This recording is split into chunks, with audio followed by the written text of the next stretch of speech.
O esforço a mais. Está provado que, quanto maior o esforço envolvido num compromisso, maior será a sua capacidade de influenciar as atitudes da pessoa que o assumiu. Podemos encontrar esses indícios bem perto de nós ou nas regiões remotas do mundo primitivo. Comecemos perto de casa, com a seção de entretenimento dos jornais, em que uma informação importante é omitida dos anúncios de shows de música: o preço. Por que será que os promotores de concertos escondem dos fãs o valor do ingresso? Talvez temam que seus valores cada vez maiores espantem os compradores. Mas os fãs interessados descobrirão logo o preço de ingresso, certo? Certo. Mas os promotores perceberam que o público potencial fica mais propenso a comprar ingressos depois disso. Mesmo um simples telefonema de consulta de preço constitui um compromisso inicial com o show. Após despenderem tempo e esforço na tentativa de completarem a ligação e serem atendidos, no momento em que descobrem o preço do ingresso, os fãs estão exatamente como os promotores querem, ao final de um compromisso ativo, público e trabalhoso com o evento. Depoimento de leitor 3.3. De um professor universitário canadense. Acabei de ler uma matéria no jornal sobre como um proprietário de restaurante, por meio de compromissos públicos, solucionou um grande problema de clientes que reservavam mesas, mas não apareciam. Não sei se ele leu ou não seu livro, mas o fato é que fez algo que se enquadra perfeitamente no princípio de compromisso e coerência que você aborda. O homem pediu às recepcionistas que deixassem de dizer: por favor, ligue se mudar seus planos, e começassem a indagar: você vai nos ligar se mudar seus planos? Esperando pela resposta. Sua taxa de desistências caiu de 30% para 10%. Nota do autor. Que elemento nessa mudança sutil provocou uma diferença tão drástica? Para mim, foi a pergunta da recepcionista e a pausa esperando a promessa. Ao incitar os clientes a assumir um compromisso público, a abordagem aumentou as chances de que o cumprissem. Existe também um exemplo mais remoto do poder dos compromissos árduos. Uma tribo no sul da África, Tonga, exige que cada menino passe por uma elaborada cerimônia de iniciação antes de ser considerado um homem da tribo. Como acontece com os meninos em muitas outras tribos primitivas, o menino Tonga passa por várias provas antes de ser admitido como membro do grupo dos adultos. Os antropólogos Whiting, Kluckhohn e Anthony descreveram esse período sofrido de 3 meses em termos breves, porém eloquentes. Meninos na faixa etária de 10 a 16 anos são enviados pelos pais à escola da circuncisão, que é promovida a cada 4 ou 5 anos. Ali, na companhia dos colegas da mesma faixa etária, sofrem várias humilhações dos homens adultos daquela sociedade. A iniciação começa com cada menino percorrendo um corredor polonês onde é espancado com porretes. Ao final da experiência, suas roupas são tiradas e seus cabelos cortados. Em seguida, aparece um homem coberto com juba de leão e o menino é colocado sentado sobre uma pedra, encarando-o. Alguém então bate em suas costas, e quando o menino vira para ver quem é, seu prepúcio é agarrado e em 2 movimentos cortado fora pelo homem-leão. Depois ele é isolado por 3 meses no Pátio dos Mistérios, onde só pode ser visto pelos iniciados. No decorrer dessa iniciação, o menino enfrenta 6 grandes provações: espancamentos, exposições ao frio, sede, ingestão de alimentos repugnantes, punições e ameaça de morte. Ao menor pretexto, pode ser espancado por um dos recém-iniciados, incumbido da tarefa pelos mais velhos da tribo. Ele dorme sem proteção e sofre terrivelmente no frio do inverno. É proibido de beber água durante 3 meses. Muitas vezes, relva semidigerida do estômago de um antílope é misturada à comida, dando-lhe um aspecto repugnante. Se ele é pego quebrando qualquer regra importante que governa a cerimônia, recebe punição severa. Por exemplo, num dos castigos, Varetas são colocadas entre os dedos do transgressor e um homem forte aperta a mão do novato, praticamente esmagando seus dedos. Para que se submeta, assustam-no com relatos de meninos que, por tentarem escapar ou revelarem os segredos a mulheres ou a não iniciados, foram enforcados e tiveram os corpos reduzidos a cinzas. À primeira vista, esses ritos parecem extraordinários e bizarros, mas ao mesmo tempo são bastante semelhantes, em princípio e mesmo nos detalhes, às cerimônias de iniciação comuns nas fraternidades acadêmicas americanas.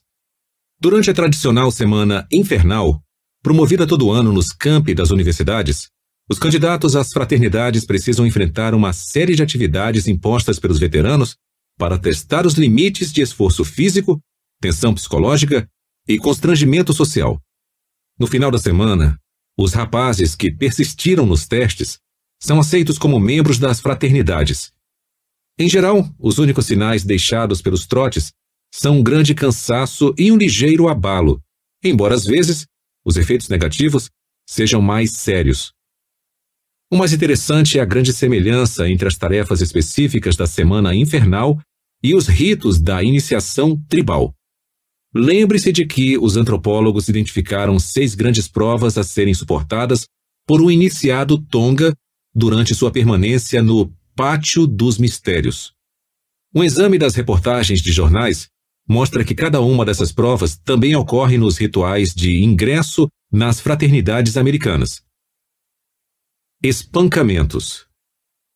Michael Calogres, de 14 anos, passou 3 semanas no hospital de Long Island, se recuperando de lesões internas sofridas durante uma cerimônia de iniciação da noite infernal da fraternidade de seu colégio, a Ômega Gama Delta. Seus possíveis colegas de fraternidade o submeteram à bomba atômica. Ele deveria erguer as mãos acima da cabeça e mantê-las ali enquanto o socavam no estômago e nas costas simultânea e repetidamente. Exposição ao frio. Numa noite de inverno, Frederick Bronner, um calouro da Califórnia, foi abandonado por seus possíveis colegas da fraternidade na montanha de um parque nacional a uma altura de 900 metros e uma distância de 16 quilômetros floresta adentro. Vestindo apenas um blusão e uma calça finos, Fat Freddy, Fred Gorducho, como era chamado, tremeu no vento gelado até despencar numa ravina escarpada, fraturando ossos e ferindo a cabeça. Impedido pelos ferimentos de prosseguir, encolheu-se todo para se proteger, mas acabou morrendo de frio. Sede. 2 calouros da Ohio State University foram parar na masmorra da fraternidade, que os testava após quebrarem a regra que exigia que todos os candidatos entrassem rastejando no refeitório durante a Semana Infernal. Trancados na despensa da casa, receberam apenas alimentos salgados durante quase 2 dias. Nenhuma bebida foi fornecida, exceto um par de copos plásticos em que podiam recolher a própria urina. Comidas repugnantes. Na sede da Kappa Sigma, no campus da Universidade de Southern California, 11 candidatos arregalaram os olhos ao verem a tarefa nojenta com que se defrontavam. 11 bifes de 100 gramas de fígado cru jaziam numa bandeja. Cada rapaz teria que engolir um bife inteiro, cortado bem grosso e embebido em óleo.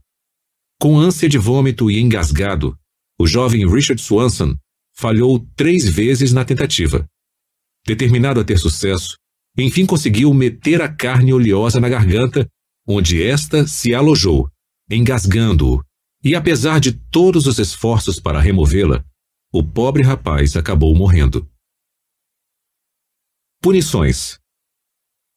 Em Wisconsin, um candidato que esqueceu sua parte de uma fórmula ritual que deveria ser memorizada por todos os iniciados foi punido por seu erro. Obrigaram-no a manter seus pés sob os pés traseiros de uma cadeira dobradiça, enquanto o membro mais pesado da fraternidade se sentava e bebia uma cerveja. Embora o candidato não gritasse durante a punição, fraturou um osso de cada pé. Ameaças de morte. Um candidato à fraternidade Zeta Beta Tau foi levado a uma área de praia em Nova Jersey e recebeu ordem de cavar sua própria sepultura. Segundos após acatar a ordem de se deitar no buraco recém-aberto, as laterais desmoronaram, sufocando-o antes que seus futuros colegas de fraternidade conseguissem retirá-lo dali. Existe outra semelhança impressionante entre os ritos de iniciação das sociedades tribais e os das fraternidades. Eles simplesmente não desaparecem.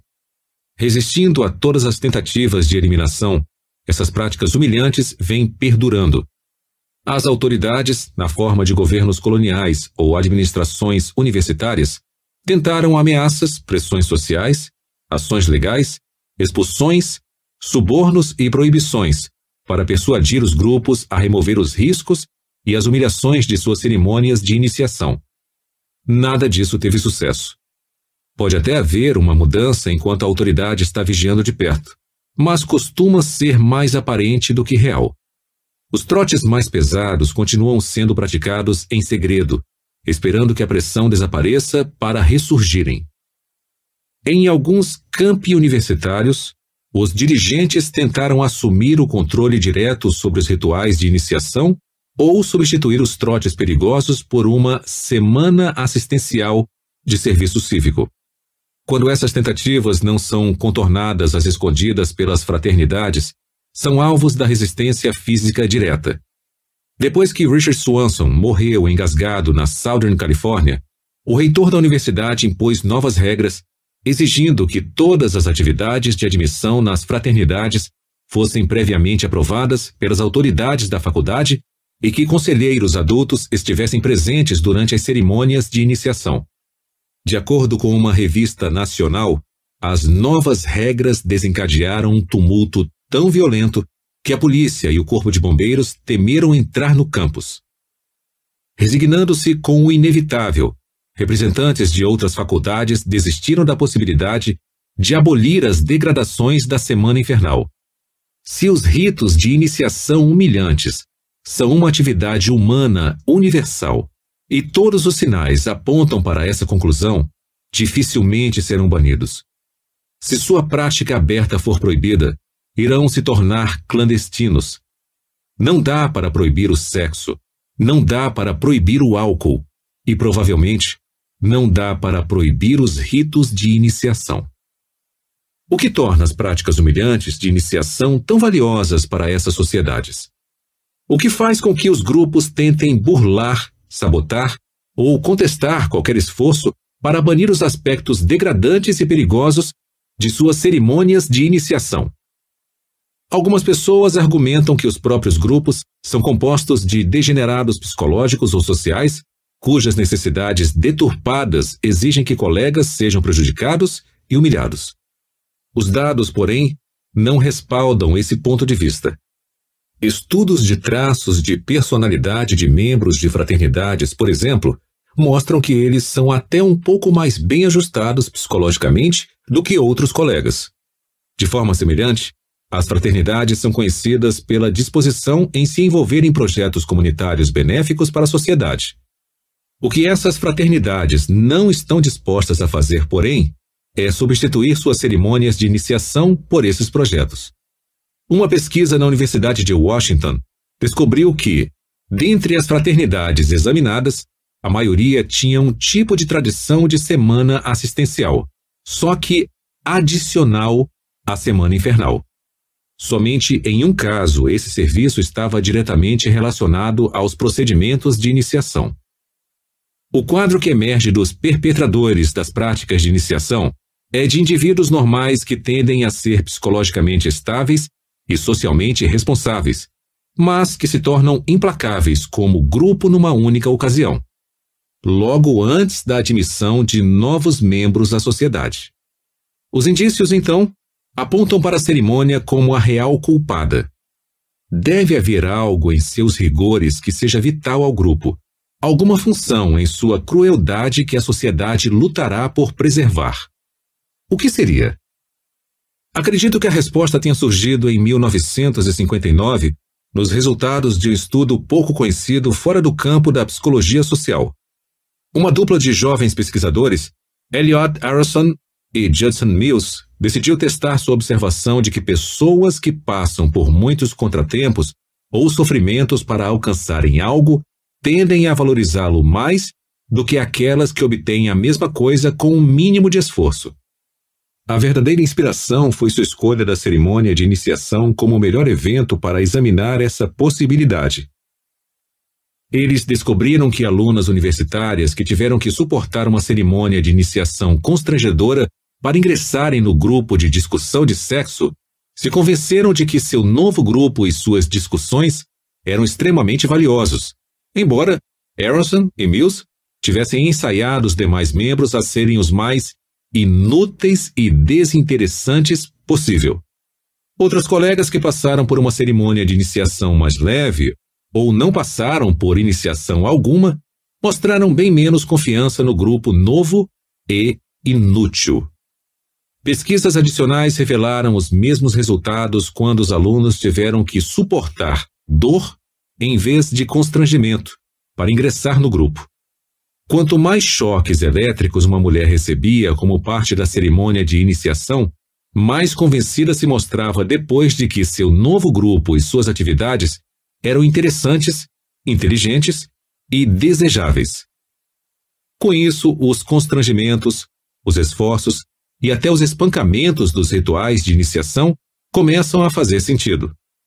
Um membro da tribo Tonga observando com lágrimas nos olhos seu filho de 10 anos tremer a noite inteira no chão frio do Pátio dos Mistérios e o veterano universitário rindo nervoso ao humilhar o candidato à fraternidade na Semana Infernal. Estes não são atos de sadismo. São atos de sobrevivência do grupo. Funcionam, por estranho que pareça, para estimular os futuros membros da sociedade a achar o grupo mais atraente e válido. Enquanto as pessoas gostarem daquilo que lutam por conseguir, esses grupos continuarão promovendo ritos de iniciação desagradáveis. A fidelidade e a dedicação dos novos membros aumentarão muito as chances de coesão e sobrevivência do grupo. De fato, um estudo de 54 culturas tribais descobriu que aquelas com as cerimônias de iniciação mais dramáticas e rigorosas exibiam a maior solidariedade grupal. Dada a demonstração de Aronson e Mills de que a severidade de uma cerimônia de iniciação aumenta substancialmente o comprometimento do novo membro com o grupo, não surpreende que os grupos venham a se opor a todas as tentativas de eliminar esse vínculo crucial para sua força futura. Grupos e organizações militares não estão isentos desses mesmos processos. As agonias das iniciações dos campos de treinamento são famosas e eficazes. O romancista William Styron atestou sua eficiência ao narrar o sofrimento de seu próprio treinamento pesadelo, tipo campo de concentração, com os fuzileiros navais dos Estados Unidos. Não há nenhum ex-fuzileiro que eu conheça que não veja o treinamento como uma prova da qual emergiu de certa forma mais resistente, mais valente e pronto para tudo. Embora os rigores do treinamento básico sejam aprovados pelas altas patentes, existe uma política de tolerância zero para incidentes anormalmente rígidos, como aqueles contidos em 2 vídeos revelados pela TV em 1997. Os vídeos mostravam a prática de alfinetar para sangrar, em que fuzileiros paraquedistas que completaram 10 saltos de treinamento recebem seus distintivos. Os distintivos, com 2 pontas afiadas na parte de trás, são colocados na camisa do iniciado e depois esmurrados, batidos e socados, enquanto ele se contorce e grita de dor. Apesar das declarações de indignação e repugnância dos líderes militares, somente um dos 30 fuzileiros flagrados infligindo o tormento teve sua dispensa recomendada. Alguns poucos foram encaminhados para orientação psicológica, ao passo que a participação da maioria, 20, foi simplesmente ignorada. Mais uma vez, parece que, para grupos preocupados em fomentar uma sensação duradoura de solidariedade e superioridade, as atividades de iniciação penosas não serão eliminadas com facilidade. A escolha interior. A análise de atividades tão diferentes, como as práticas de doutrinação dos comunistas chineses e os rituais de iniciação das fraternidades universitárias, proporciona algumas informações valiosas sobre compromisso. Parece que os mais eficientes em mudar a autoimagem e o comportamento futuro das pessoas são aqueles ativos, públicos e trabalhosos. Porém, existe outra propriedade do compromisso eficaz que é mais importante que as outras três combinadas. Para entendermos qual é, precisamos primeiro resolver dois enigmas nas ações dos interrogadores comunistas e dos membros das fraternidades universitárias. O primeiro enigma está na recusa das fraternidades em permitir que atividades de serviço público façam parte das cerimônias de iniciação. Recordemos a pesquisa de Walker, que informou que projetos comunitários, embora frequentes, quase sempre eram separados do programa de iniciação dos membros. Por quê? Se o que as fraternidades buscam em seus ritos de admissão é um compromisso trabalhoso, elas poderiam estruturar atividades cívicas suficientemente desagradáveis e penosas para seus candidatos. Fazer reparos em asilos, trabalhar nos pátios de centros de saúde mental e limpar urinóis de hospitais, por exemplo, constituem atividades repulsivas o bastante.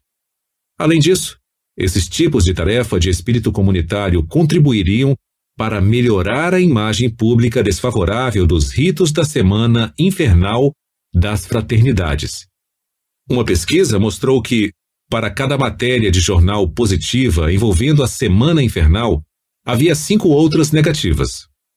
Ainda que apenas por razões de relações públicas, seria do interesse das fraternidades incorporar serviços comunitários às suas práticas de iniciação. Mas elas não o fazem. Para examinar o segundo enigma, precisamos retornar aos campos chineses de prisioneiros na Coreia e aos concursos de redações políticas promovidos entre os prisioneiros americanos. Os chineses queriam que o maior número possível de americanos entrasse nesses concursos para que, no processo, pudessem escrever comentários favoráveis ao ponto de vista comunista. Se, porém, a ideia era atrair um grande número de participantes, por que os prêmios eram tão modestos? Alguns cigarros extras ou uma fruta fresca eram, em geral. Naquele contexto, mesmo esses prêmios eram valiosos, mas havia recompensas bem maiores. Roupas quentes, privilégios especiais de correio, mais liberdade de movimento no campo, que os chineses poderiam ter usado para aumentar o número de autores de redações. No entanto, escolheram especificamente oferecer os prêmios menores em vez dos maiores e mais motivadores. Embora os cenários sejam bem diferentes, as fraternidades pesquisadas se recusavam a permitir atividades cívicas em suas cerimônias de iniciação pelo mesmo motivo que os chineses evitavam prêmios grandes no lugar de estímulos menos significativos. Eles queriam que os participantes fossem responsáveis pelo que haviam feito.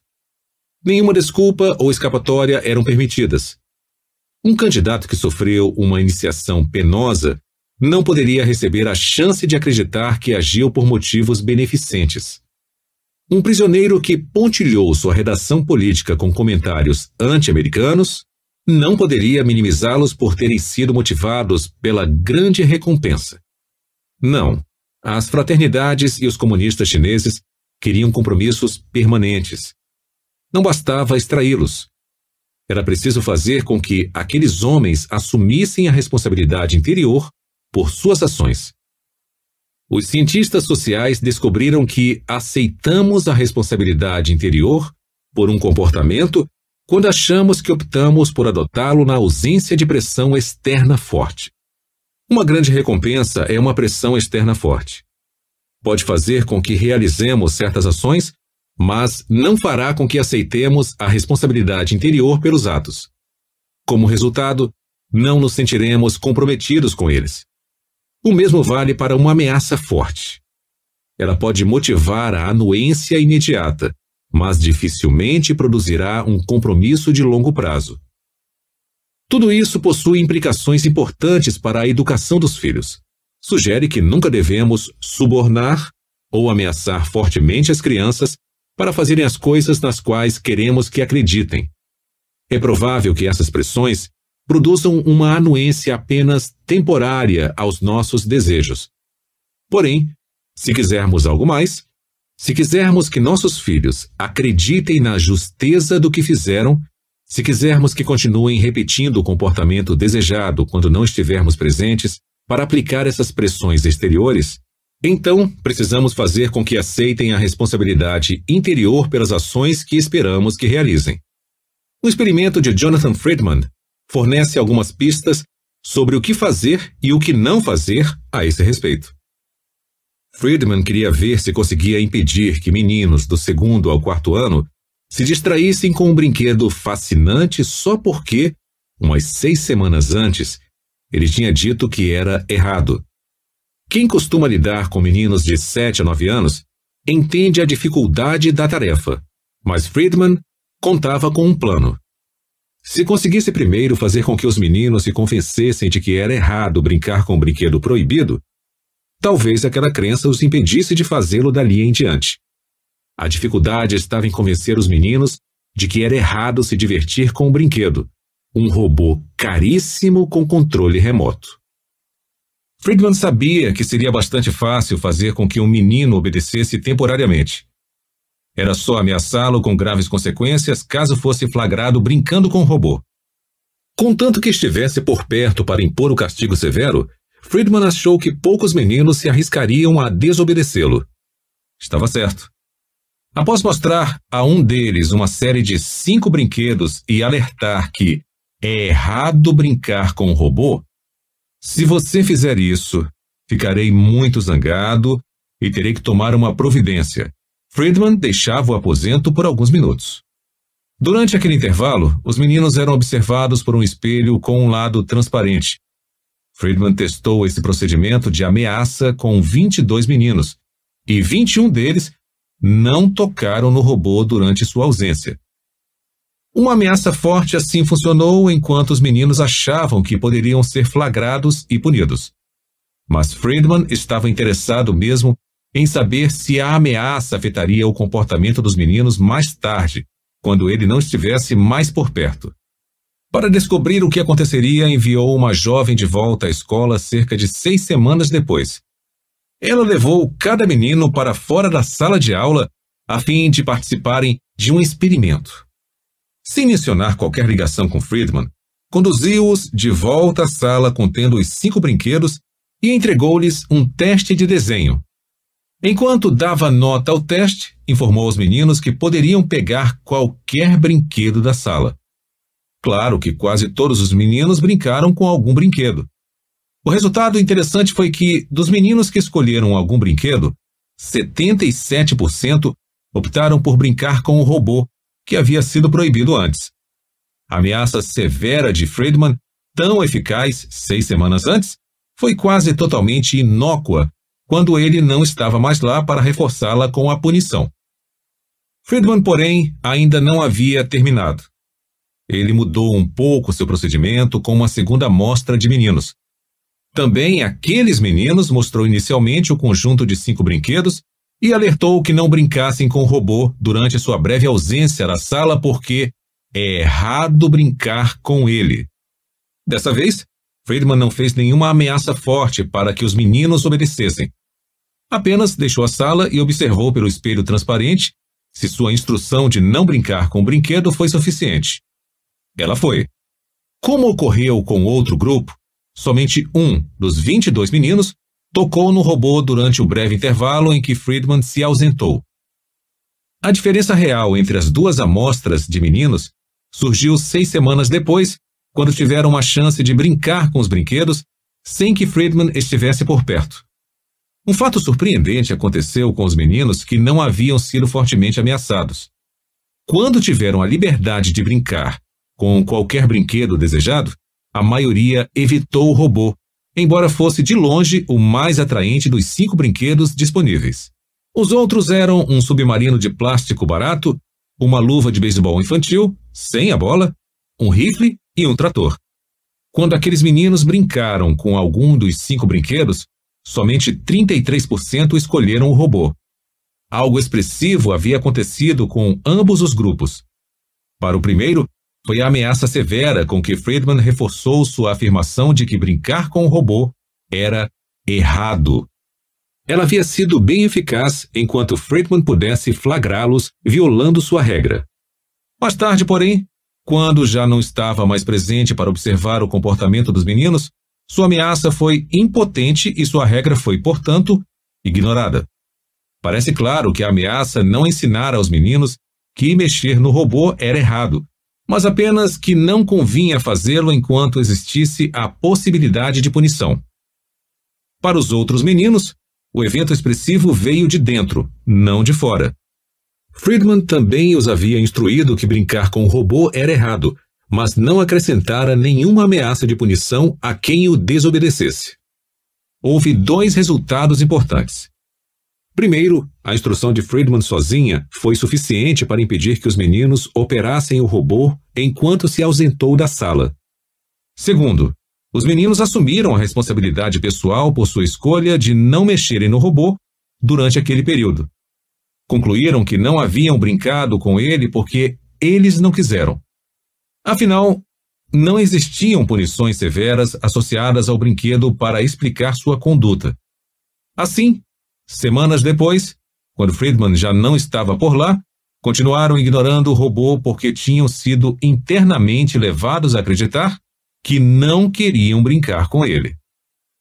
Toda pessoa que esteja educando uma criança pode extrair uma lição do estudo de Friedman. Vamos supor que um casal queira inculcar em sua filha que mentir é errado. Uma ameaça forte e clara. É errado mentir, querida. Por isso, se eu pegar você mentindo, cortarei sua língua.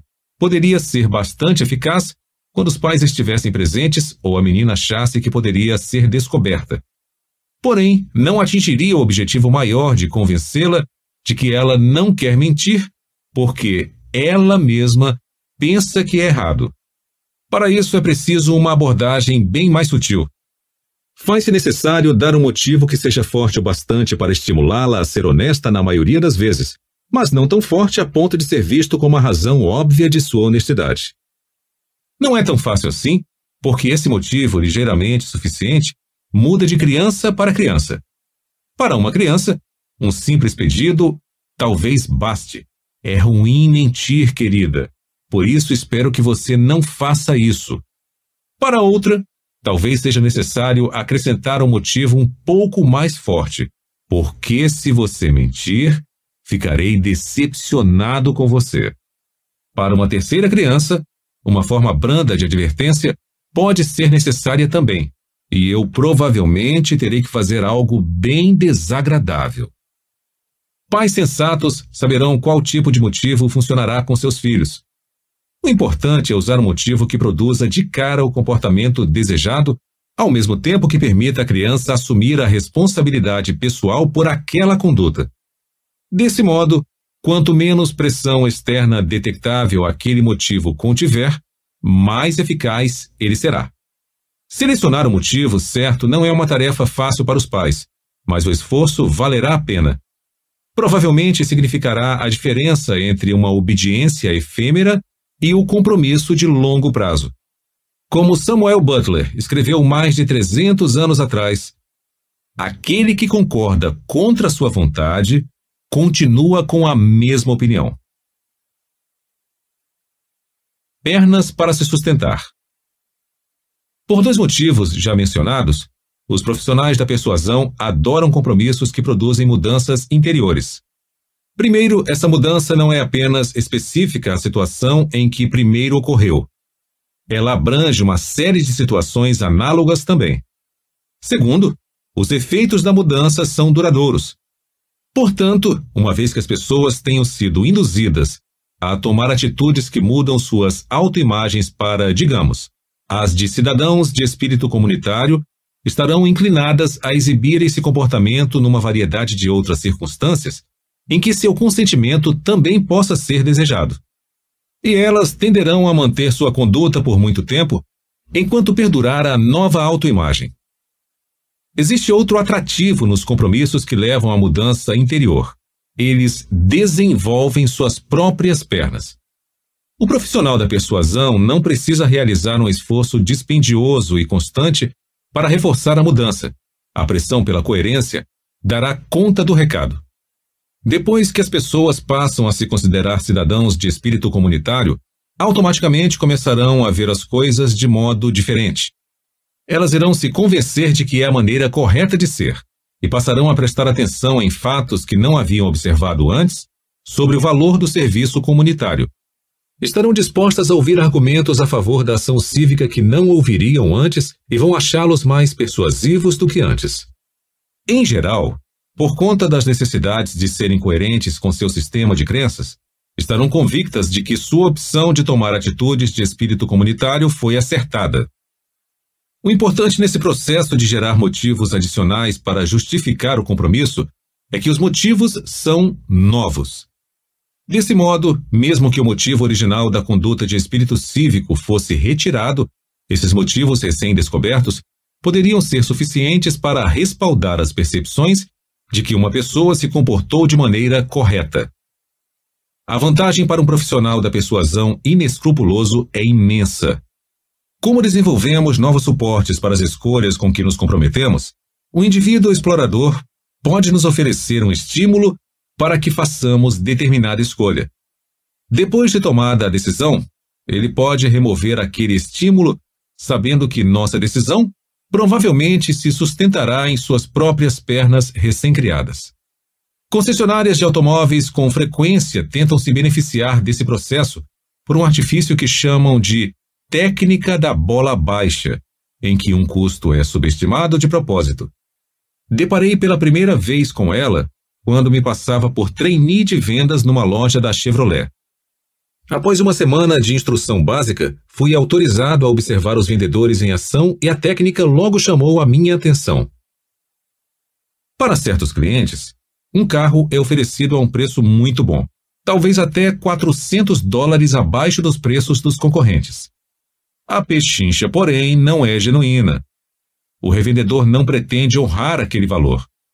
Seu único propósito é fazer com que os clientes potenciais decidam comprar um dos carros da concessionária.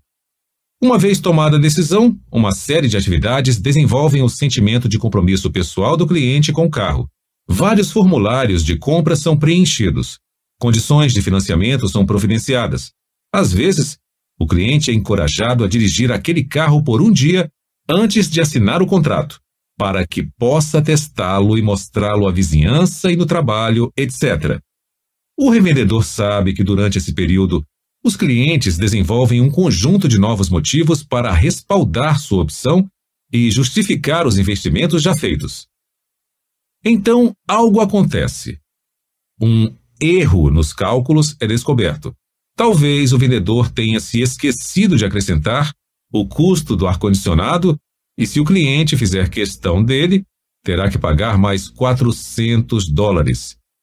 Para que o cliente não desconfie, algumas concessionárias deixam que o banco responsável pelo financiamento descubra o equívoco. Outras vezes, a venda é desautorizada no último minuto. Quando o vendedor vai pedir o aval do chefe, este a cancela porque a concessionária estará perdendo dinheiro. Por apenas mais $400, o carro pode ser comprado, o que no contexto de uma transação de milhares de dólares não faz muita diferença, já que, como o vendedor enfatiza, o preço é compatível com a concorrência, e este é o carro que você escolheu, certo? Outra forma ainda mais traiçoeira da técnica da bola baixa ocorre quando o vendedor faz uma oferta exagerada pelo carro usado do cliente potencial como parte do pacote de troca. O cliente, diante da oferta generosa, fica ansioso por fechar o negócio. Mais tarde, antes que o contrato seja assinado, o gerente de carros usados informa que a estimativa do vendedor estava $400 acima do preço de mercado e a corrige para seu nível real. O cliente, percebendo que a oferta reduzida é a justa, aceita e, às vezes, se sente culpado por ter tentado tirar proveito da estimativa exagerada do vendedor. Certa vez, testemunhei uma mulher pedindo desculpas constrangida ao vendedor que havia aplicado essa versão da técnica da bola baixa, enquanto ela assinava um contrato de compra de carro novo que renderia ao vendedor uma boa comissão. Ele parecia magoado, mas deu um sorriso indulgente. Em qualquer variedade dessa técnica, a sequência é a mesma. Uma vantagem oferecida induz a uma decisão de compra favorável. Então, algum tempo após a tomada de decisão, mas antes que o negócio seja fechado, a vantagem de compra original é habilmente removida. Parece quase inacreditável que um cliente compre um carro sob tais circunstâncias. Mas a tática funciona. Não com todo mundo, é claro. No entanto, sua eficácia é suficiente para ser uma abordagem de persuasão comum em muitas concessionárias. Elas passaram a entender a capacidade que um compromisso pessoal tem de desenvolver seu próprio sistema de apoio com justificativas novas para mantê-lo. Com frequência, essas justificativas fornecem tantas pernas fortes para sustentar a decisão que, quando o revendedor retira uma única perna, a perna original, não ocorre um colapso. A perda pode ser aceita pelo cliente que está consolado, até mesmo feliz, com a série de outros bons motivos favorecendo sua escolha. Jamais ocorre ao comprador que esses motivos adicionais jamais teriam existido se a escolha não houvesse sido feita antes. Após observar o funcionamento impressionante da técnica da bola baixa nas concessionárias de automóveis, decidi testar sua eficácia em outro ambiente, onde pudesse ver se a ideia básica funcionaria com uma pequena mudança. Os vendedores de carros que observei aplicavam a técnica propondo ofertas tentadoras, obtendo decisões favoráveis como resultado e depois retirando a parte tentadora das ofertas. Se minha intuição sobre a essência do procedimento estivesse correta, eu deveria ser capaz de fazer a tática funcionar de forma um pouco diferente. Eu poderia oferecer um bom negócio, que produziria o compromisso decisório crucial, e depois acrescentaria um aspecto desagradável ao esquema. Como o efeito dessa técnica era levar o indivíduo a perseverar no negócio mesmo depois que as circunstâncias mudavam para pior, a tática deveria ser igualmente eficaz se um aspecto positivo do negócio fosse retirado ou um aspecto negativo fosse acrescentado. Para testar esta última possibilidade, meus colegas John Cacioppo, Rod Basset, John Miller e eu realizamos um experimento visando fazer com que estudantes de introdução à psicologia da Ohio State University concordassem em realizar uma atividade desagradável: acordar bem cedo para participar de um estudo dos processos do pensamento às 7 da manhã. Ao convocarmos uma amostra de estudantes, de cara informamos a eles a hora inicial. Apenas 24% se dispuseram a participar. Porém, quando convidamos uma segunda amostra de estudantes, usamos a técnica da bola baixa. Primeiro perguntamos se queriam participar de um estudo dos processos de pensamento. Só depois que responderam, 56% deles positivamente, mencionamos a hora inicial e demos a chance de mudarem de ideia. Nenhum deles mudou. Além disso, fiéis ao compromisso de participar, 95% dos estudantes do grupo chegaram ao local indicado às 7 da manhã, conforme prometeram. Sei que isso aconteceu porque recrutei 2 auxiliares de pesquisa para estarem no local naquela hora conduzindo os experimentos de processos de pensamento e anotando os nomes dos estudantes que compareceram. É impressionante a capacidade da tática da bola baixa de fazer com que uma pessoa se sinta satisfeita com uma escolha ruim. E os maiores fãs da técnica são aqueles que só dispõem de opções ruins para nos oferecer em situações sociais, pessoais ou de negócios. No caso do meu vizinho Tim, por exemplo, que conseguiu reatar o namoro com Sarah, ele prometeu mudar seu comportamento, mas não cumpriu sua promessa. Mesmo assim, Sarah se tornou mais dedicada a ele do que nunca porque, segundo ela mesma diz, pôde se permitir enxergar todas as qualidades positivas de Tim que antes não reconhecia. Sei que Sarah caiu no mesmo truque que os clientes da concessionária. Como os novos atrativos que passou a ver em Tim são bastante reais para ela, Sarah agora parece satisfeita com o mesmo esquema que era inaceitável antes de seu enorme comprometimento. Defender o interesse coletivo. Dependendo dos motivos da pessoa que deseja usar as técnicas de persuasão discutidas neste livro, qualquer uma delas pode ser empregada para o bem ou para o mal. Não deve surpreender, portanto, que a técnica da bola baixa seja usada com propósitos socialmente mais benéficos do que vender carros novos ou reatar relacionamentos. Um projeto de pesquisa realizado em Iowa, por exemplo, mostra como o procedimento da bola baixa pode influenciar cidadãos a poupar energia. O projeto começou no início do inverno, quando os moradores que aqueciam seus lares com gás natural foram abordados por um entrevistador. Este forneceu algumas dicas de conservação de energia e pediu que tentassem poupar combustível no futuro. Embora todos concordassem em tentar, quando os pesquisadores examinaram o consumo daquelas famílias após um mês e, de novo, ao final do inverno, ficou claro que nenhuma economia real ocorrera. Os moradores que haviam prometido tentar economizar consumiram tanto gás natural quanto uma amostra aleatória de seus vizinhos que não haviam sido abordados. Boas intenções combinadas com informações sobre economia de energia não foram suficientes para mudar os hábitos.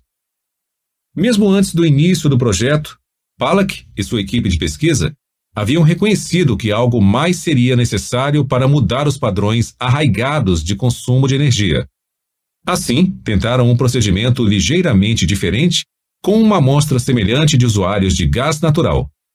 Aquelas pessoas também foram abordadas por um entrevistador que forneceu dicas de economia de energia e pediu que evitassem desperdícios. Para essas famílias, porém, o entrevistador ofereceu algo mais.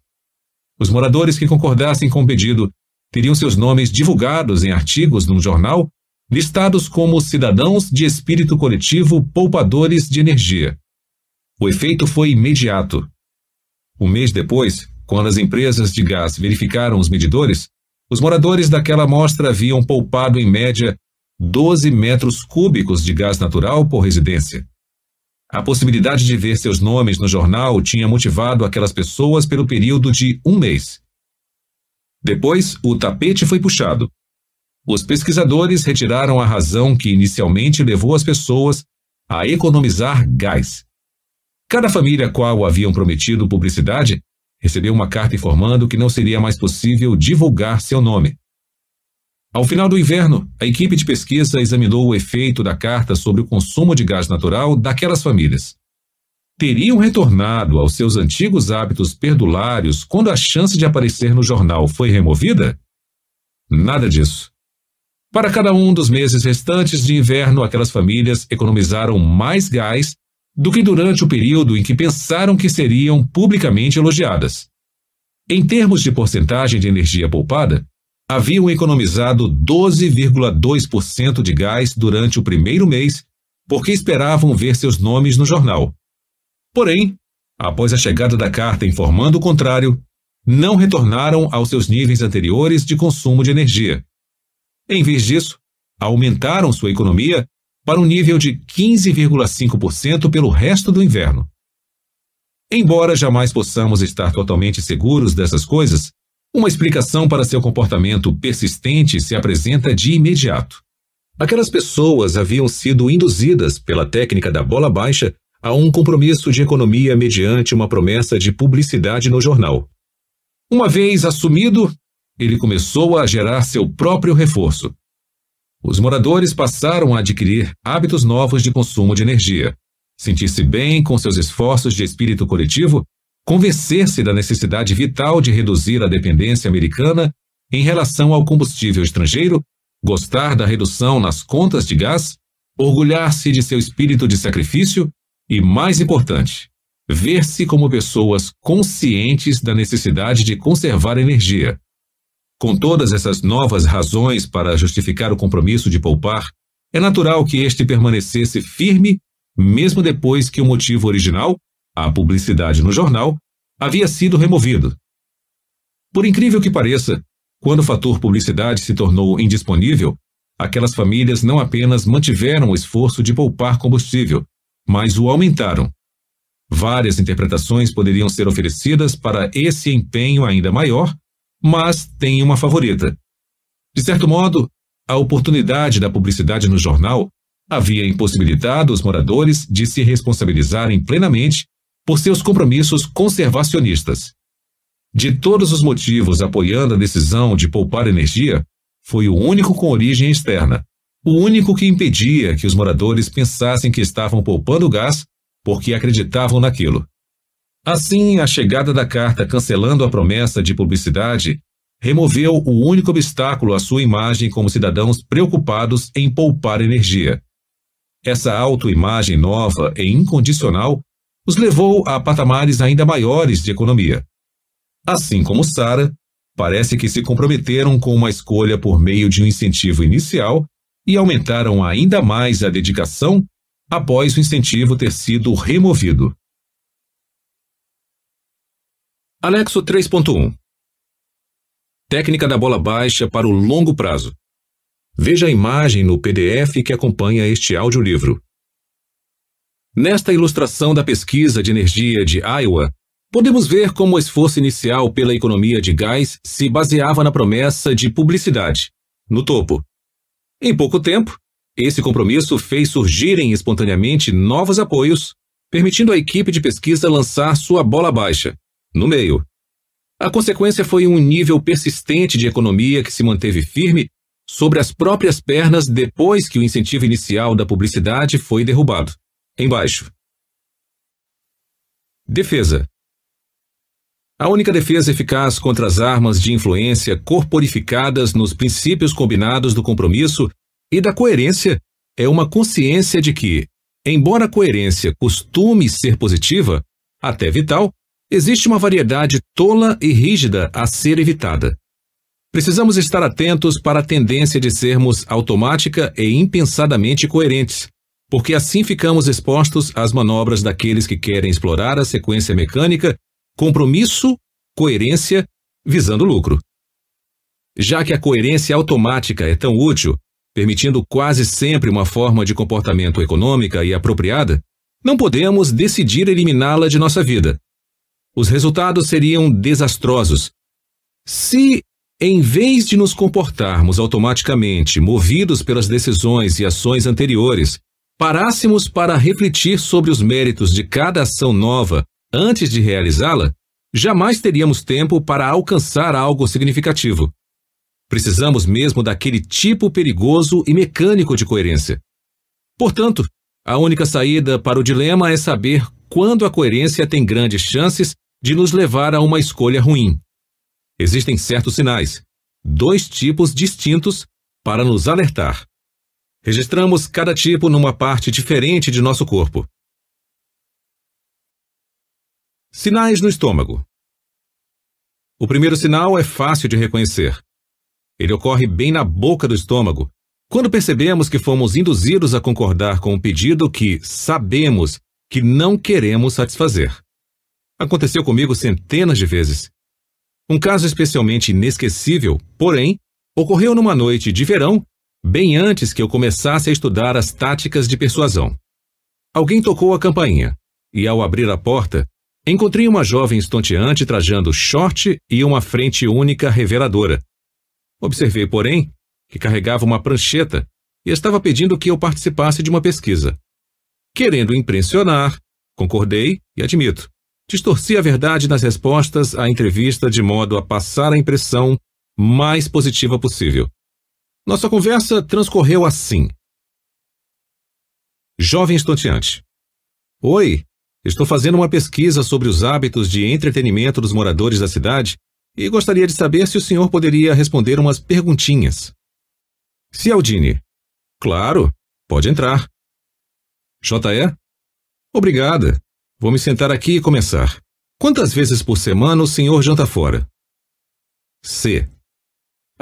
Provavelmente 3, talvez 4 vezes por semana. Sempre que posso, na verdade. Adoro bons restaurantes. J.E. Que bom. E geralmente pede vinho no jantar? C. Só se for importado. J.E. Entendo. E filmes? Vai muito ao cinema? C. Cinema? Nunca me canso. Especialmente dos filmes de arte legendados. E você? Gosta de ver filmes? J.E. Sim, gosto. Mas, voltando à entrevista, vai muitas vezes a apresentações musicais, shows? C. Com certeza, de preferência com orquestra sinfônica, mas também curto uma boa banda pop de qualidade. J.E. Anotando rapidamente. Maravilha, uma última pergunta. E os espetáculos das companhias de teatro ou balé itinerantes? Costuma assistir quando estão na cidade? C. O balé, o movimento, a graça, a forma, eu adoro. Anote aí que adoro balé. Não perco uma chance de ir. J.E. Ótimo. Deixe-me reconferir meus dados por um momento, Sr. Cialdini. C. Na verdade, é Dr. Cialdini, mas soa muito formal. Por que não me chama de Bob? J.E. Tudo bem, Bob. Pelas informações que me deu, fico satisfeita em informar que poderá economizar até $1.200 por ano ingressando no Clube América. Uma pequena taxa de sócio permite obter descontos em quase todas as atividades mencionadas. Com certeza alguém com uma vida social tão intensa como o senhor gostará de aproveitar a incrível economia que nossa empresa pode oferecer em todas as coisas que acabou de citar. C. Preso na ratoeira. Bem, acho que sim.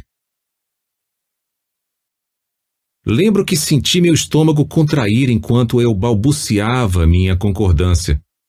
Era um claro alerta ao meu cérebro. Ei, você está sendo manipulado.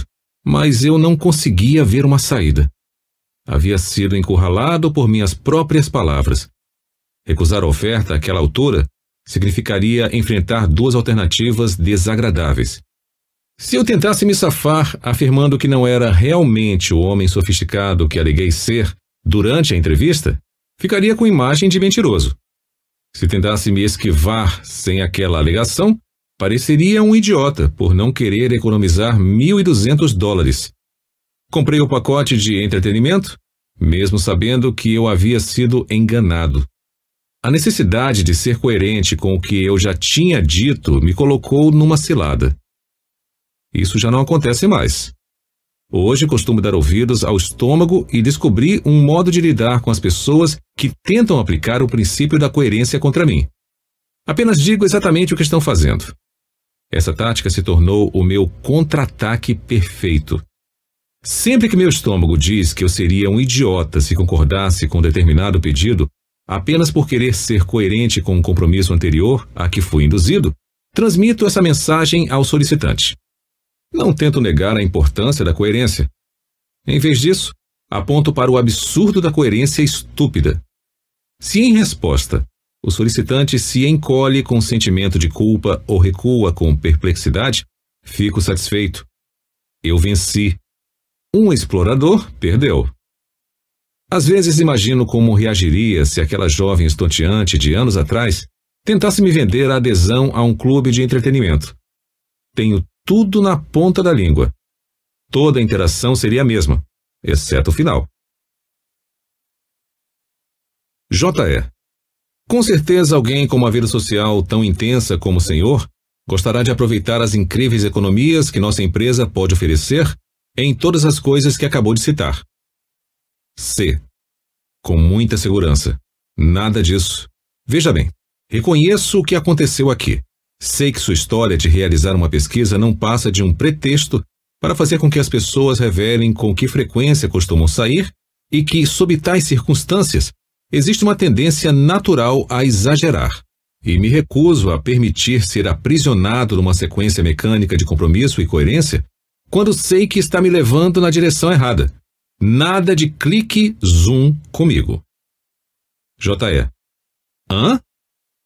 C. Vou explicar. Primeiro, seria burrice de minha parte gastar dinheiro com algo que não desejo. Segundo, sei de fontes fidedignas, meu estômago, que não quero seu plano de entretenimento. Terceiro, se você ainda acredita que vou comprar, provavelmente também acredita no coelhinho da Páscoa. Com certeza alguém inteligente como você deve ser capaz de entender isso. J.E. Presa na ratoeira. Bem, acho que sim. Sinais do fundo do coração. O estômago não é um órgão especialmente perceptivo ou sutil. Somente quando é óbvio que estamos prestes a ser encurralados, ele costuma registrar e transmitir essa mensagem. Em outras ocasiões, quando não está claro que estamos sendo manipulados, o estômago pode não captar os fatos. Diante dessas circunstâncias, precisamos achar uma pista em outro lugar. A situação de minha vizinha, Sarah, proporciona um bom exemplo. Ela assumiu um compromisso importante com Tim ao cancelar seus planos anteriores de casamento. O compromisso desenvolveu seus próprios suportes, de modo que, embora seus motivos originais tenham desaparecido, ela continua em harmonia com sua escolha. Sarah se convenceu com motivos novos de que fez a coisa certa e, portanto, permanece com Tim. Não é difícil ver por que o estômago de Sarah não se contrai por isso. O estômago nos alerta quando estamos fazendo algo que achamos errado para nós. Sarah não acha isso. Em sua cabeça, fez a escolha certa e está se comportando de forma coerente. No entanto, a não ser que eu esteja redondamente enganado, existe uma parte de Sarah que reconhece sua escolha como um erro e seu atual modo de vida como uma forma de coerência insensata. Onde exatamente está localizada essa parte de Sarah não sabemos ao certo, mas nossa linguagem dá um nome a ela: o fundo do coração. Ele é, por definição, o lugar onde não podemos nos enganar. É o lugar onde nenhuma de nossas justificativas, nenhuma de nossas racionalizações penetra. Sarah dispõe da verdade lá, embora neste momento não consiga ouvir com clareza seu sinal através do ruído e da estática do novo aparato de apoio que construiu. Se Sarah errou ao escolher Tim, quanto tempo irá transcorrer sem que o reconheça claramente, sem que tenha um ataque do fundo do coração? Ninguém sabe. Uma coisa é certa, porém, conforme o tempo passa, as diferentes alternativas a Tim vão desaparecendo. Ela faria melhor caso decidisse logo se está cometendo um erro. Claro que falar é mais fácil que fazer. Ela precisa responder a uma pergunta bem complicada. Sabendo o que sei agora, se eu pudesse voltar no tempo, faria a mesma escolha? O problema está na primeira parte da questão. O que ela sabe agora precisamente sobre Tim? Quanto de sua opinião sobre ele resulta de uma tentativa desesperada de justificar o compromisso assumido? Sarah alega que, desde sua decisão de aceitá-lo de volta, ele se importa mais com ela, está se esforçando para não beber em excesso, aprendeu a preparar uma omelete maravilhosa, etc. Tendo provado algumas de suas omeletes, tenho lá minhas dúvidas. O importante, porém, é verificar se ela acredita nessas coisas não apenas racionalmente, mas do fundo do coração. Talvez Sarah possa usar um pequeno dispositivo para descobrir quanto de sua satisfação atual com Tim é real e quanto não passa de coerência insensata. Segundo indícios psicológicos, experimentamos nossos sentimentos em relação a alguma coisa uma fração de segundo antes de conseguirmos intelectualizá-la. Minha suspeita é de que a mensagem enviada pelo fundo do coração seja um sentimento puro e básico. Portanto, se nos instruirmos a prestar atenção, deveríamos registrar o sentimento um pouco antes que o aparato cognitivo entre em ação. De acordo com essa abordagem, se Sarah fizesse a si mesma a pergunta crucial: eu faria a mesma escolha de novo? Deveria se concentrar e confiar no primeiro sentimento que experimentasse em resposta. Seria provavelmente o sinal do fundo de seu coração manifestando-se sem distorção antes que ela possa enganar a si mesma. Passei a aplicar o mesmo dispositivo sempre que suspeito que possa estar agindo de forma insensatamente coerente. Certa vez eu havia parado na bomba de autoatendimento de um posto de gasolina que anunciava um preço por galão alguns centavos abaixo do valor de outros postos da área. Mas, depois de pegar a mangueira, observei que o preço indicado na bomba era 2 centavos superior ao do letreiro do posto.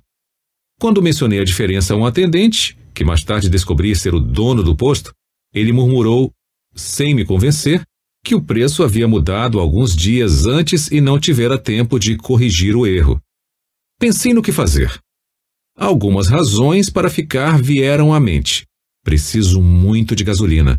Esta bomba está livre e estou com pressa. Acho que meu carro funciona melhor com esta marca de combustível. Eu precisava descobrir se aqueles motivos eram genuínos ou meras justificativas para minha decisão de parar ali. Então fiz a mim mesmo a pergunta crucial.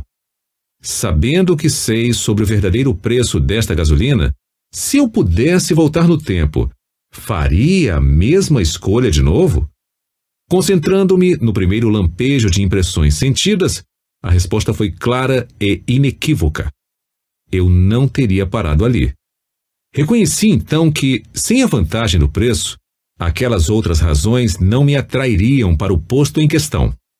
Elas não haviam criado a decisão as havia criado. Resolvido isso, restava enfrentar outra decisão. Como eu já estava com a mangueira em mãos, não seria melhor usá-la do que sofrer a inconveniência de ir a outro posto e pagar o mesmo preço? Felizmente, o atendente e dono do posto se aproximou e me ajudou a decidir. Ele perguntou por que eu não estava colocando gasolina no carro. Quando respondi que não havia gostado da discrepância de preço, ele foi ríspido. Veja bem, ninguém vai me dizer como administrar meu negócio. Se acha que estou enganando você, largue esta mangueira agora e saia de minha propriedade o mais rápido que puder. Agora, certo de que ele era um trapaceiro, fiquei feliz em ser coerente com minha crença e meus desejos. Larguei a mangueira no ato e passei com o carro por cima dela a caminho da saída mais próxima. Às vezes, a coerência pode ser algo maravilhosamente recompensador. Vulnerabilidades especiais. Será que existem tipos específicos de pessoas cuja necessidade de ser coerentes com o que já disseram e fizeram as torna especialmente suscetíveis às táticas de compromisso descritas neste capítulo? A resposta é sim. Para descobrir os traços que caracterizam esses indivíduos, seria útil examinar um incidente doloroso na vida de um astro do esporte. Os acontecimentos em torno do incidente, conforme descritos na época em matéria da Associated Press, parecem intrigantes. Em 1º de março de 2005, o neto de 17 meses da lenda do golfe, Jack Nicklaus, se afogou numa banheira de hidromassagem. Uma semana depois, Nicklaus, ainda arrasado, negou quaisquer intenções futuras de se dedicar ao golfe, explicando o seguinte: acredito que, depois do que aconteceu com nossa família, meu tempo será gasto de formas bem diferentes. Não tenho planos relacionados ao jogo de golfe. Entretanto, no dia daquela declaração, ele abriu 2 exceções notáveis. Fez uma palestra a um grupo de sócios potenciais de um clube de golfe na Flórida e jogou num torneio beneficente organizado por seu velho rival no esporte, Gary Player.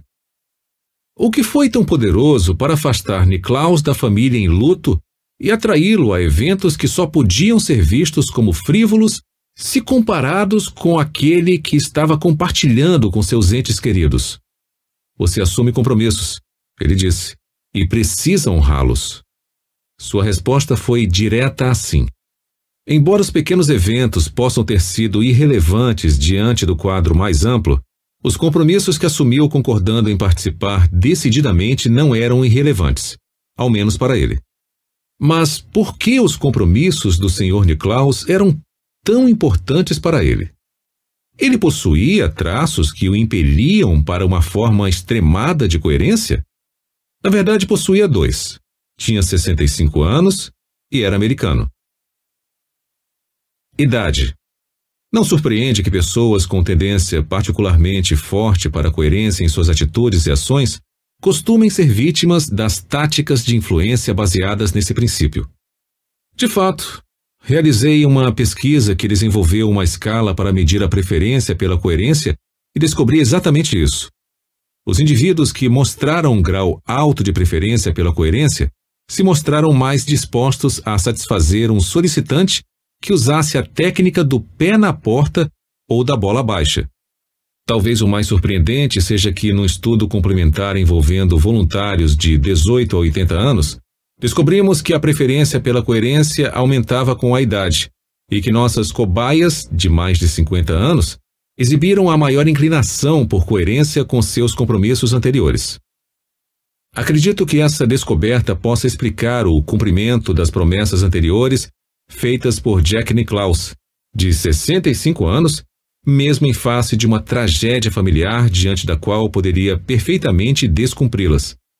Para ser fiel aos seus traços, precisava ser coerente com aquelas promessas. Também acredito que a mesma descoberta possa ajudar a explicar por que os perpetradores de fraudes contra cidadãos mais velhos costumam usar as táticas de compromisso e coerência para enganar sua presa. Prova disso é um estudo notável da Associação Americana de Aposentados, preocupada com a incidência crescente e o triste sucesso de fraudes telefônicas contra seus membros de mais de 50 anos. Numa parceria com detetives de 12 estados americanos, a organização se envolveu numa operação policial para investigar os truques dos vigaristas telefônicos contra os idosos. Foi obtido um acervo de transcrições de fitas de áudio de conversas entre os vigaristas e suas vítimas. Um exame minucioso das gravações pelos pesquisadores Anthony Pratkanis e Doug Shadell revelou tentativas generalizadas dos fraudadores de obterem, ou às vezes apenas reivindicarem, um compromisso inicial pequeno de uma vítima e depois arrancarem dinheiro cobrando dela aquele compromisso. Observe que, nos trechos de conversas a seguir, o vigarista usa o princípio da coerência como um porrete contra pessoas cuja preferência pela coerência pessoal dá a essa arma uma força terrível. Não foi só uma conversa a respeito. O senhor fez o pedido. Disse que sim. Disse que sim. Bem, o senhor se inscreveu mês passado. Não está lembrando? O senhor nos deu sua palavra a respeito mais de 3 semanas atrás. Recebi uma promessa e um compromisso seu na semana passada. O senhor não pode comprar um produto e voltar atrás 5 semanas depois. Não dá para fazer isso. Individualismo. Existe outro fator, além da idade, que possa explicar a forte necessidade de Jack Nicklaus de se manter coerente com seus compromissos? Já aludi a esse fator antes. Ele é americano, nascido e criado no interior, Ohio, de uma nação que se distingue de grande parte do resto do mundo por sua devoção ao culto do indivíduo. Resumo. Os psicólogos reconhecem um desejo na maioria das pessoas de serem e parecerem coerentes com suas palavras, crenças, atitudes e ações. Essa propensão pela coerência é alimentada por 3 fontes. Primeira, uma grande coerência pessoal é altamente valorizada pela sociedade. Segunda, além do seu efeito sobre a imagem pública, a conduta coerente proporciona uma abordagem benéfica à vida cotidiana. Terceira, uma orientação coerente proporciona um atalho valioso em meio à complexidade da existência moderna. Ao ser coerente com as decisões anteriores, a pessoa reduz a necessidade de processar todas as informações pertinentes em situações semelhantes futuras. Em vez disso, basta que recorde as decisões anteriores e reaja em consonância com elas. Dentro do domínio da persuasão, o segredo é assegurar um compromisso inicial. Após tomarem uma posição, as pessoas ficam mais dispostas a concordar com pedidos que sejam compatíveis com o compromisso anterior. Desse modo, muitos profissionais da persuasão tentam induzir as pessoas a assumir uma posição inicial que seja condizente com uma conduta que mais tarde pedirão a elas. Nem todos os compromissos são igualmente eficazes, porém, em produzir ações coerentes no futuro. Os melhores são aqueles ativos, públicos, trabalhosos e vistos como internamente motivados, não coagidos. As decisões de compromisso, mesmo equivocadas, têm uma tendência à auto-perpetuação porque podem desenvolver suas próprias pernas. Ou seja, é comum as pessoas acrescentarem novos motivos e justificativas para respaldar a sabedoria dos compromissos que já assumiram. Como consequência, alguns deles permanecem em vigor bem depois de as condições que os incentivaram terem mudado. Esse fenômeno explica a eficácia de certas práticas de consentimento enganadoras, como a técnica da bola baixa. Para reconhecermos e resistirmos à influência indevida das pressões por coerência em nossas decisões de consentimento, devemos dar ouvidos aos sinais oriundos de dois lugares dentro de nós: o estômago e o fundo do coração. Os sinais do estômago aparecem quando percebemos que compromisso e coerência estão nos pressionando a concordar com pedidos que sabemos que não queremos satisfazer. Sob essas circunstâncias, é melhor explicar ao solicitante que o consentimento constituiria uma forma de coerência insensata em que preferimos não nos engajar. Os sinais do fundo do coração são diferentes. Sua aplicação ideal é quando não está claro para nós que um compromisso inicial era equivocado. Aqui devemos nos fazer a pergunta crucial: sabendo o que sei agora, se eu pudesse voltar no tempo, assumiria o mesmo compromisso? Concentre-se na primeira coisa que sentir. As táticas de compromisso e coerência tendem a funcionar especialmente bem com membros de sociedades individualistas, sobretudo aqueles acima de 50 anos. Perguntas de estudo. Domínio do conteúdo. 1. Por que queremos parecer e ser coerentes na maioria das situações? 2. Por que achamos a coerência, mesmo rígida e obstinada, desejável em muitas situações? 3. Quais são os 4 fatores que fazem com que um compromisso afete a autoimagem da pessoa e suas ações futuras? 4. O que torna os compromissos por escrito tão eficazes?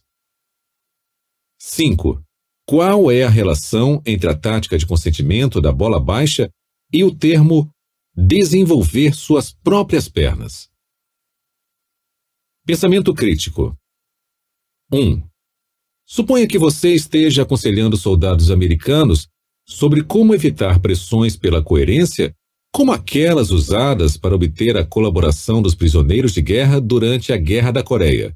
O que você diria a eles? 2.